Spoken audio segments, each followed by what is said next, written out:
Տիկին Պողոսյան քննարկումը եղավ, լսումները եղան, նախարարը չէր եկել, ինչ քայլեր եք պատրաստվում հաջորդիվ ձեռնարկել, մեկ էլ Անահիտ Ավանեսյանը նշել էր, որ սա քաղաքական, ինչ որ շարժում է, ինչ կասեք այդ մասով։ Ճիշտ ասած քայլերը կքննարկենք, հաջորդ քայլերը, որովհետև այսօր իրականում մենք եկել էինք պրոդուկտիվ, կառուցողական քննարկման եւ խնդիրների հետ կապված մեր առաջարկները անելու, ինչ լուծումներ կարելի է գտնել այս խնդրից դուրս գալու հետ կապված, իսկ ինչ վերաբերվում է Տիկին Ավանեսյանի այն հայտարարությունը, որ սա քաղաքական է, ասեմ, որ բացարձակ այստեղ քաղաքական քննարկում չկա, բացի այդ, եթե անգամ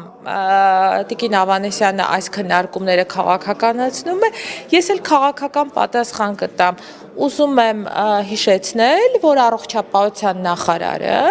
ոչ միայն քաղաքացիական պայմանագրի առողջապահության նախարարն է, այլ ընդհանրապես Հայաստանի Հանրապետության բոլոր բնակչության, բոլոր քաղաքական թիմերի առողջապահության նախարարն է, եւ այդ նախարարը եւ նախարարությունը ստանում է աշխատավարձ եւ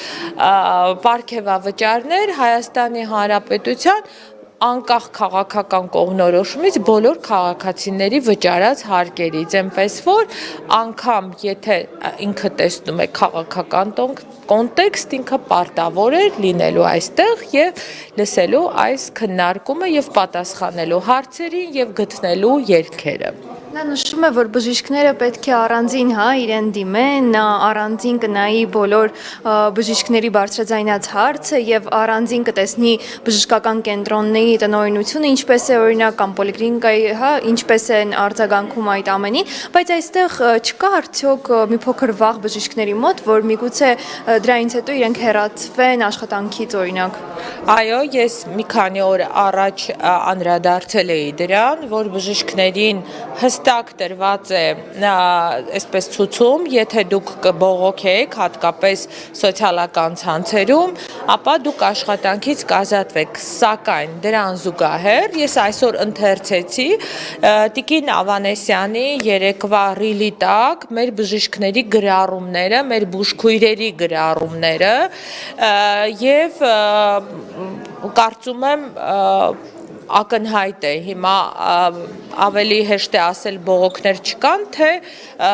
ընդունել, որ բողոքներ կան եւ կառուցողական դաշտում լուծել այդ խնդիրները։ Մեր խնդրանքը